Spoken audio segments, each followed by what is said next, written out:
Bab 085. Damian mencoba memejamkan matanya, namun tiba-tiba terkejut oleh suara adiknya yang memanggilnya.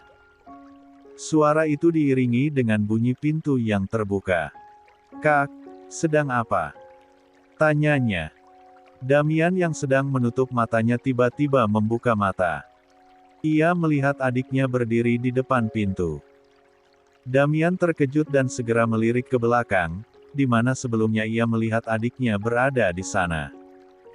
Ngiik. 70. Damian merasa begitu terkejut saat melihat ternyata yang berada di belakangnya bukanlah adiknya melainkan orang lain. Dan dengan pose konyolnya, gadis yang mungkin adalah temannya itu malah nyengir kuda sambil mengangkat kedua jarinya berbentuk huruf V pada Damian. "Aku tidak akan bilang-bilang, aku janji," ucapnya. Ya Tuhan, jadi sejak tadi Damian menceritakan sakit hatinya pada orang lain. Gila, ini sangat memalukan.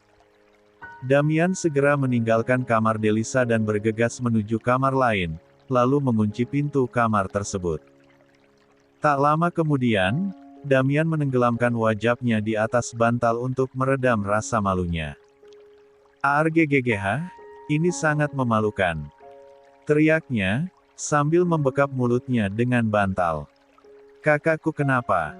Tadi apa yang dia bicarakan?" tanya Delisa pada sahabatnya Yura.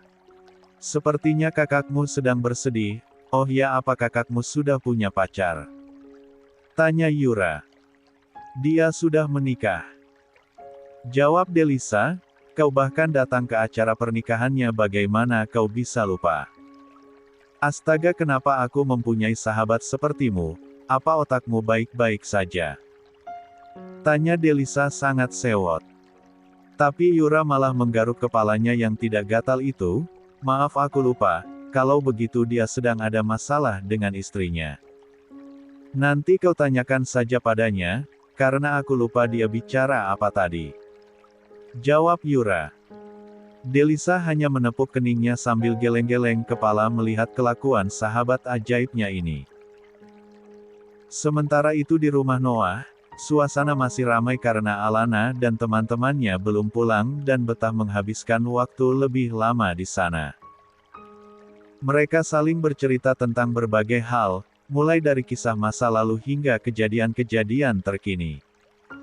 Mereka bercerita tentang liku-liku kehidupan yang penuh dengan tantangan dan perubahan. Terutama pada Stefano, mereka tidak menyangka jika tuyul manja itu akan berubah menjadi dewasa setelah mendapatkan pelajaran hidup yang begitu berharga. "Apa bayi dedemit itu sudah pulang?" tanya Alana. Aura pun mengangguk. "Iya, tadi ia pulang bersama dengan Damian," jawabnya. "Apa terjadi sesuatu? Kenapa Damian tidak berpamitan padaku?" ucap Elisa. "Hai El, jangan membuatku cemburu," ucap Noah sambil mengayun-ayun bayinya. Otak jailangkung ini sepertinya sudah pindah ke dalam batok kelapa. "Kau cemburu tidak pada tempatnya, aku hanya bertanya kenapa tamuku pulang tanpa berpamitan," ujar Elisa. Benar, padahal dia kan bukan jailangkung, yang pergi tak diantar pulang pun tak dijemput. Alana tertawa saat mengatakannya. "Sepertinya Aira membuat masalah, untuk itulah Damian membawanya pulang," timpal Stefano. "Memangnya apa yang dia lakukan?" tanya Diandra. Sejak awal Diandra memang tidak menyukainya, terlebih setelah mengetahui tentang anak manja itu. Tidak hanya itu, Aira adalah tipe orang yang selalu ingin tahu masalah orang lain dan suka mencampuri urusan yang tak perlu ia ketahui. "Kenapa sih dia selalu seperti itu?" ucap Diandra. "Kita tidak bisa berteman dengan seseorang yang suka mencari perhatian dan mengusik kehidupan orang lain. Aku harap, suatu saat nanti, dia bisa merubah cara berpikirnya dan mengerti bahwa tak semua orang." 71. Senang dengan ulahnya. Diandra berkata dengan tidak bisa menyembunyikan rasa kesalnya pada Aira. Memangnya apa yang bayi dedemit itu lakukan sampai Damian kesal padanya? Tanya Noah. Dia marah karena aku tidur dengan istriku. Jawab Stefano jujur. Apa? Mereka semua pun terkejut saat mendengar penuturan Stefano yang di luar nurul itu. Yang benar saja, kenapa ia harus marah jika Stefano melakukan hubungan suami istri dengan istrinya? Sepertinya Aira memang memiliki kelainan ginjal, pikir mereka. Oh ya ampun, fix dia adalah orang tidak normal yang kedua kali aku temukan setelah Alana. Ucap Elisa. Hei setan bogel, kenapa kau bawa-bawa aku? Alana pun menjitak istri Noah yang kurang garam itu. 72. Apa yang Damian lakukan padamu? Kenapa kau bisa sampai seperti ini? Tanya Marvin, dengan perasaan terkejut, terluka, kecewa dan juga murka saat melihat keadaan putrinya yang begitu berantakan saat ia pulang. Leher dan dada Aira penuh dengan tanda merah bekas gigitan Damian. Semua itu membangkitkan amarah dan rasa sakit di hati Marvin. Ia tidak terima putrinya diperlakukan kasar oleh menantunya. Ayah mana yang tidak kecewa saat putrinya pulang dalam keadaan berantakan dan kacau seperti ini? Bibir Aira juga lecet dan bengkak, akibat ciuman kasarnya tadi. Aira merasa dirinya dilecehkan, diinjak-injak Stefano dirinya sebagai seorang perempuan. Masih tersisa ujung bibir yang sobek, terasa perih dan terbakar karena gigitan kejamnya Damian tadi. Apakah ini hukuman untukku? Mengapa harus aku? Aira menangis di pelukan Salma. Marvin mendekat dan membelai rambut putrinya. Kau tidak bersalah sayang, Damianlah yang bersalah. Ucap Marvin, ia mengepalkan tangannya.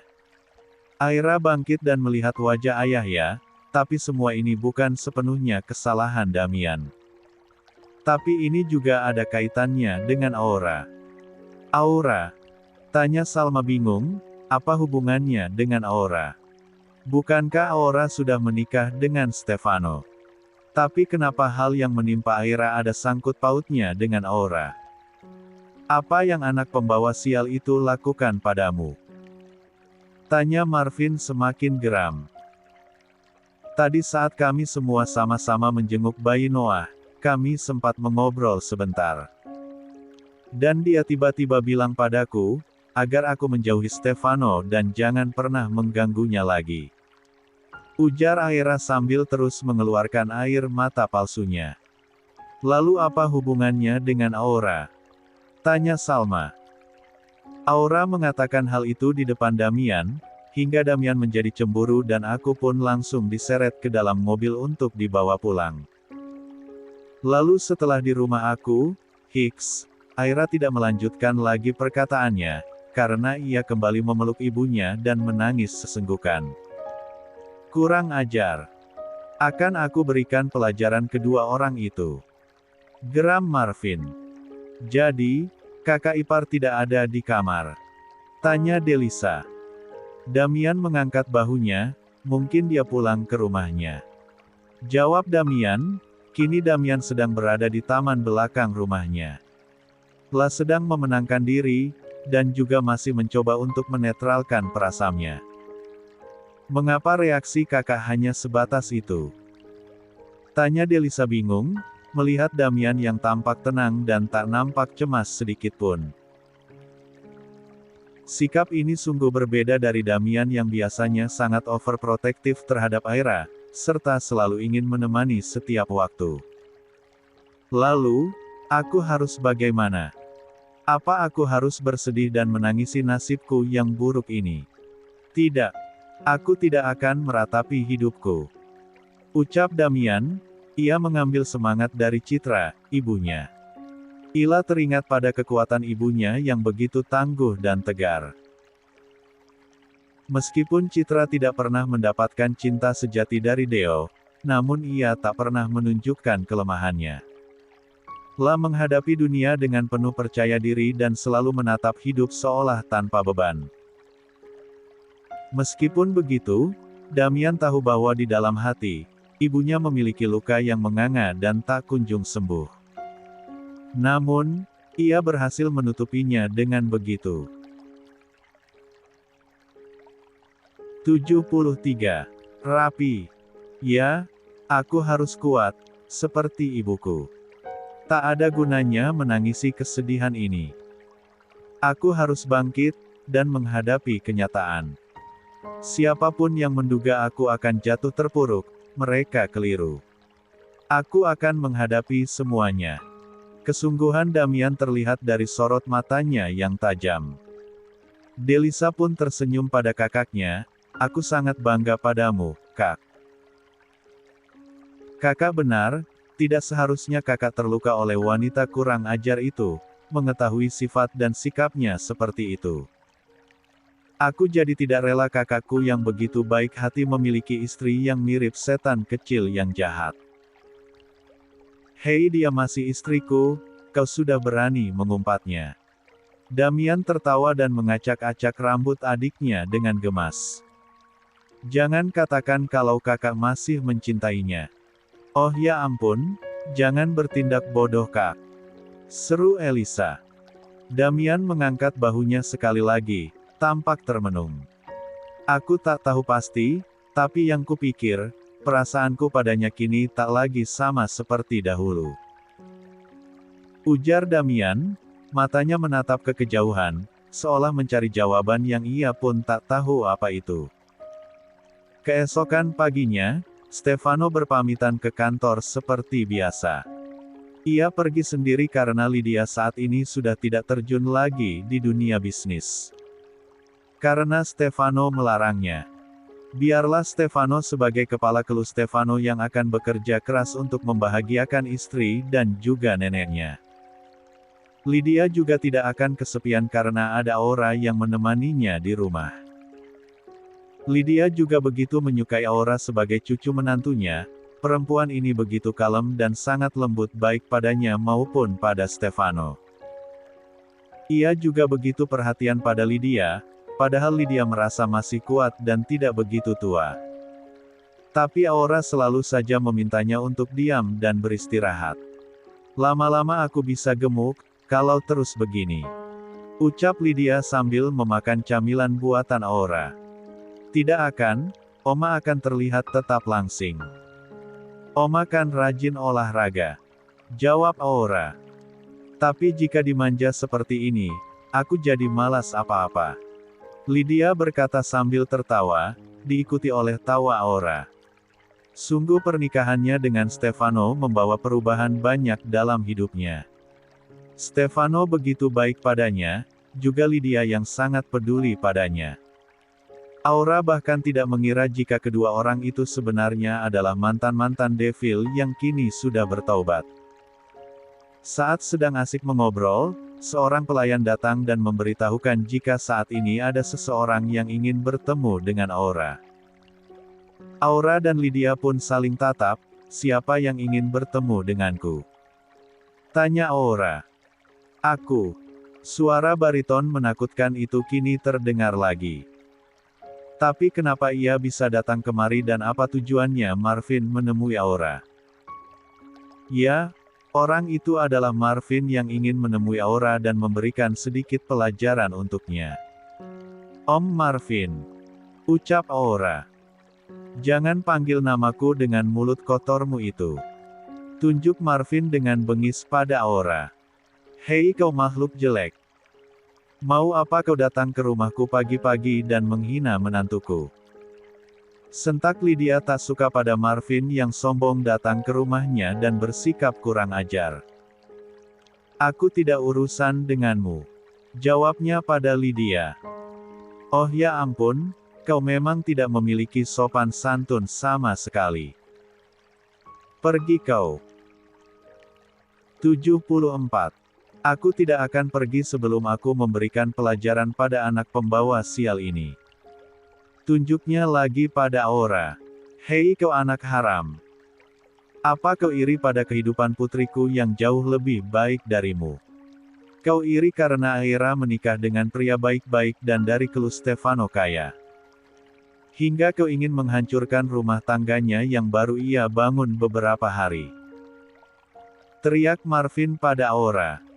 Manusia kurang ajar itu bersikap seolah ia sedang berada di rumahnya. Dan berteriak pada Aura seperti yang ia lakukan selama ini padanya. Apa? Apa maksud Om? Aku tidak mengerti. Jawab Aura, yang memang tidak paham dengan apa yang Marvin katakan padanya. Jangan sok lugu di hadapanku. Astaga! Apa pagi-pagi kau sarapan petasan sampai kau berteriak di rumahku? Balas Lydia tidak mau kalah. Aku sudah katakan padamu, jika urusanku dengannya. Bukan denganmu. Ucap Marvin menarik tangan Aura dan akan menyeretnya. Arheh. Lepaskan tanganmu, manusia kurang ajar. Teriak seseorang dengan murka saat melihat Marvin yang sedang menyeret Aura. 75. Siapa kau? Tanya Marvin. Orang itu tidak menahan diri dan langsung menghajar Marvin dengan penuh amarah. Buh, brengsek. Berani sekali kau bersikap kasar pada perempuan. Ujarnya dengan nada tinggi. Marvin terkesiap, menahan rasa sakit yang membuncah dari pukulan itu. Apa aku salah sampai harus dihajar seperti ini? Sentaknya tak terima dengan pukulan yang dilayangkan Valdi padanya. Ya, orang itu adalah Valdi yang datang dengan sengaja untuk bertemu dengan putrinya. Hatinya diliputi kerinduan yang menggebu kepada Kejora, serta putrinya yang belum pernah ia rawat atau sentuh sejak dulu. Tidak bisa dipungkiri lagi, perasaan Valdi begitu kompleks, luka yang lama tersembunyi di balik penyesalan atas waktu yang telah berlalu. Kini ia hanya bisa berusaha melawan waktu, memperbaiki apa yang bisa diperbaiki dan membuktikan cintanya yang tak pernah padam, sembari berharap, satu persatu rasa penyesalan tersebut dapat tergantikan dengan kebahagiaan bersama putri yang selama ini tidak bisa ia dekap dalam kehangatan pelukan. Namun, siapa sangka saat ia sampai ke rumah itu ia mendengar ada keributan yang diciptakan oleh Marvin.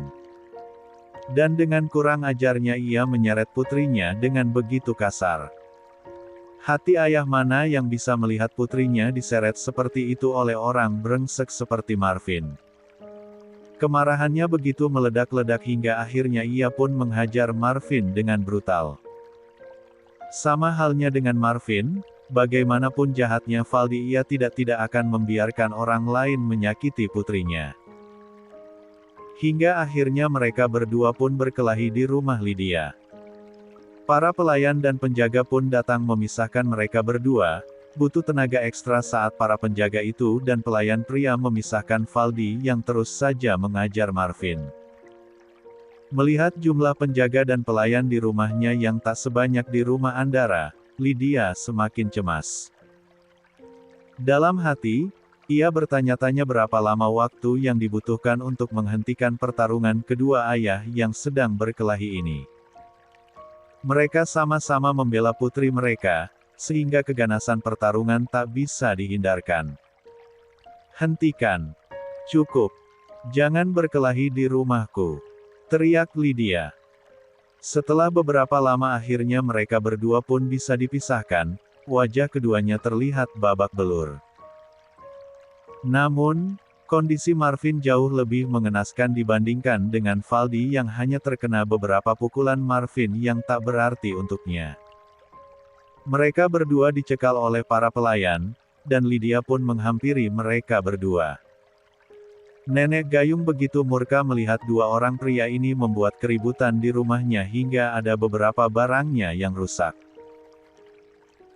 Lydia menghampiri Marvin dan bertanya padanya, Kau yang pertama kali datang ke rumahku dan membuat keributan.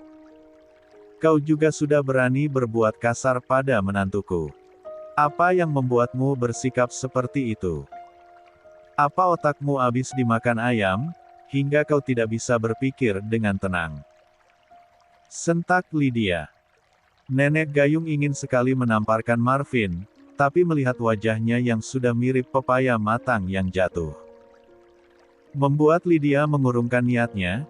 Ia tak mau tangannya kotor terkena selai strawberry yang mengucur dari hidung dan bibir Marvin. Aku datang kemari untuk memberikan pelajaran pada anak haram itu. Berani sekali ia merusak rumah tangga anakku. 76. Plak. Akhirnya Lydia pun menamparkan Marvin dengan keras. Setelah itu ia mengusapkan tangannya pada baju Marvin dengan ekspresi jijik. Setelah itu ia menunjuk wajah pria kurang ajar itu.